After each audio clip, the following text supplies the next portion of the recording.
Okay, it's 10 o'clock.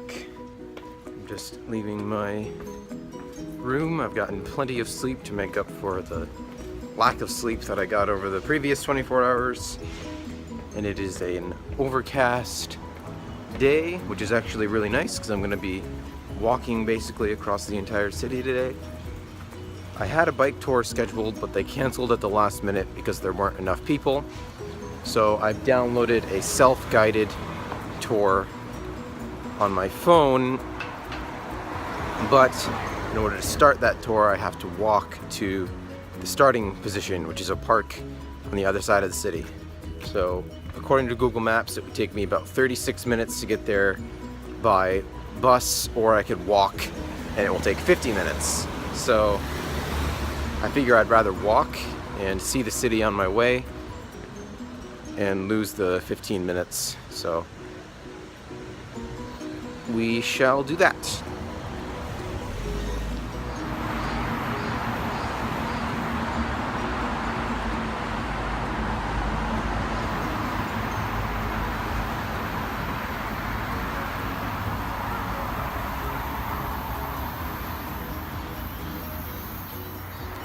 Continuing on my walk.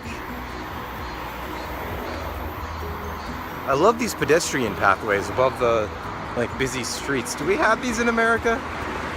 I feel like we should, and maybe I just don't cross such busy streets on foot often enough to notice them. About half an hour into my trek. Another half hour to go. I got a little lost at one point, so I lost about 10 minutes there, but I'm on main roads again now, not in those little winding alleyways. Man, I'm covered in sweat. The sun might be blocked by the clouds, which is great, but it's still damn humid.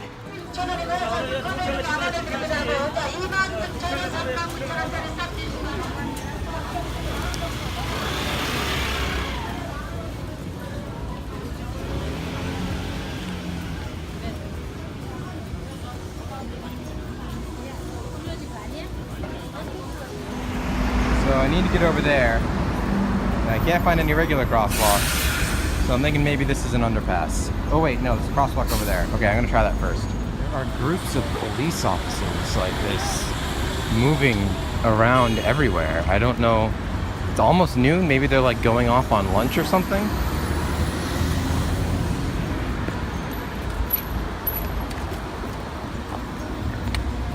Anyway, almost to the start of my tour. The 1 hour walk that my map app predicted, taking me about 2 hours, but I'm super happy that I decided to walk it instead of taking a bus, because I feel like I've already seen so much of the city just getting here. There's another group of police officers. I really don't know what's going on. I saw a police officer showing pictures to a guy too, which he was alone, so maybe that's just normal police officer affairs, but yeah, I don't know what's going on there. Well, this is where my tour is supposed to start, this gate here. Clearly, Seoul had other plans.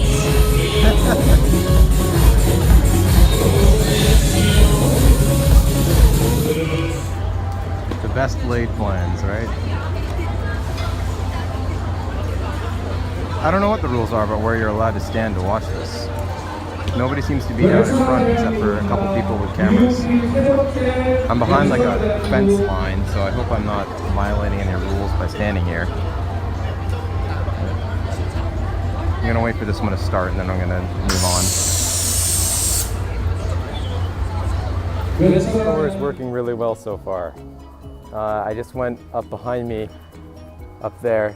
That is the Emperor's coffee pavilion that he had built in the early 1900s when he took a liking to coffee. So there's a lot of Western kind of architecture, like Roman columns and stuff on it. It's really cool. My tour guide here postulates that the Emperor probably spent a lot of days up there thinking about how he could restore his power because Korea had been conquered by Japan at the time. This tour is working really well, and like instead of paying $100, I've paid like $1. So yeah, I'm pretty happy with it. So this is the actual palace. It was built during an earlier period of Japanese occupation, back in the 1600s. There's Chinese writing on the door, so that's interesting. Kind of shows the massive influence that China has over this region. Chinese writing on a Korean palace that was built during Japanese occupation 400 years ago. This is a smaller palace, by the way, than some of the other palaces in Korea, even though it is the king's palace, because it wasn't the king's palace for very long. It was only the king's palace during time periods of occupation, basically. So when Japan was occupying in the 1600s, or the 16th century rather, and then again in the 19th century into the 1900s. So it's kind of like the temporary palace where they would stick the king/emperor whenever Japan came and took over Korea, which happened a lot. You can see more of the Western influence here. This is still within the palace compound rather. This was the city office, built in the 1900s. It's now the Museum of Contemporary Art. I'm super curious to see what made in Chicago pizza in Korea is like.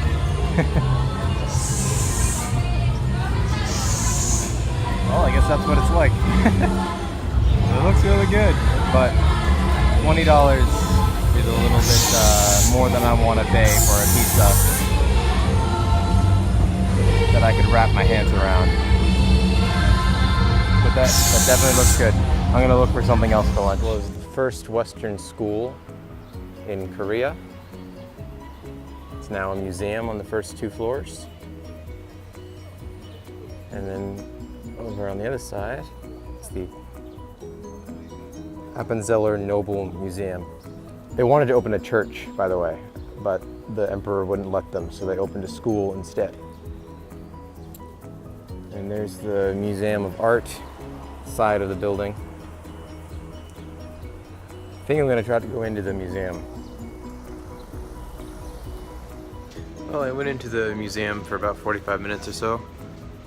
While I was in there, the rain has picked up. Saw a really cool exhibit on dying languages all around the world, made by a French documentary maker. And there's a lot in South America, like Quechua and Mapuche, some that I already knew about. But then also some in France itself, which I thought was really cool, and then a few in Africa. But yeah, it was a cool exhibit. Also saw a Chinese painter who paints murals out of gunpowder. That was really cool. But I don't want to spend all day in the museum because this is my only really like exploration day. Tomorrow I'm going to the border, so. But it was free admission, so I just was able to walk in, walk around for a while, and now I'm back on the road.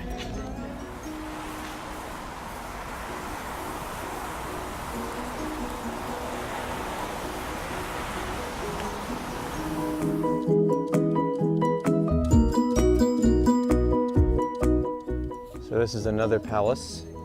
This is the West Palace. I went to the East Palace earlier in the day. This one was damaged during the Japanese occupation, and they carved up its grounds and used its buildings to make Japanese schools and things. So there's really only this one compound left.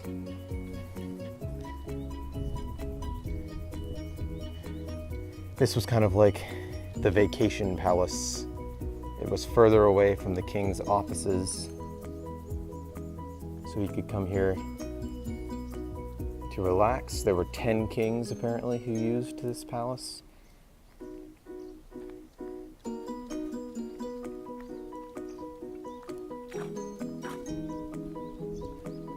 See how you can get a good shot on the inside there.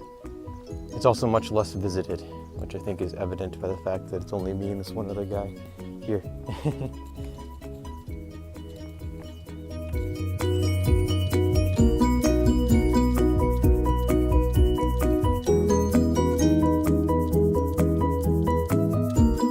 So this is an old street tram. You can see the worker up in the display has forgotten his lunch. The family's come to give it to him. This tram operated from 1930 to 1968, and you can go up inside of it, which I am about to do. 얘네가 근데 그렇게 다 갖고 오면 안 돼? 하나씩만 갖고 가는 거야?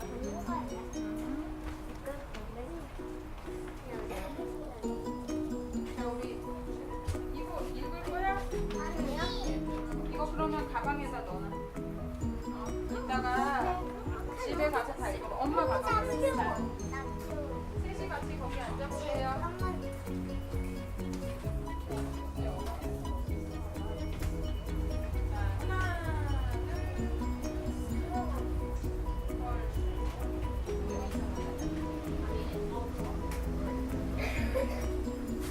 The tram is right outside of the Seoul Museum of History. Let's see how much admission is to get in here.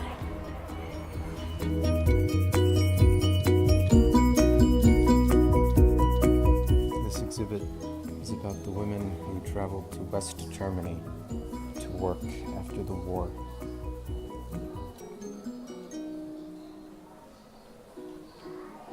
Really, really interesting and something that I was not aware of.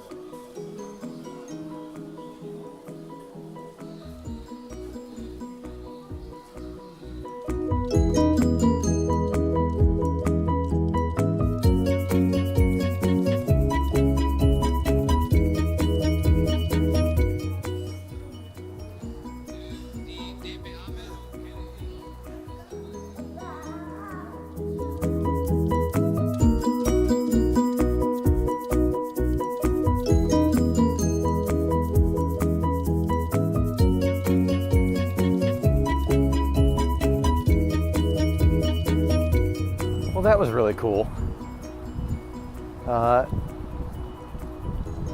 It looked like, well, there was a performance going on in the main hall of the museum, and the hallway that said it led to the main exhibits was dark, so I figure it wasn't open for today, but saw a really cool exhibit about Korean immigrant labor in West Berlin from like the 60s and 70s time period. Really, really cool, and all of the language had been translated to many languages, English among them, so I was able to read all the information and see the pictures and stuff, and it was really, really cool. And the language, too, was deliberately inclusive. Like, I don't know, it just struck me as being like talking about Seoul's role as an international city and comparing that to Berlin, and then even stuff like talking about gender roles. They went out of their way to be like, gender refers to a social construct and is not biological sex. Like, those are separate things, which is a very progressive idea. It's just interesting. All right, I gotta pick up my tour again. I think there's another guy who's following the same tour because we keep seeing each other. But maybe not, maybe he's just seeing significant things where I also happen to be.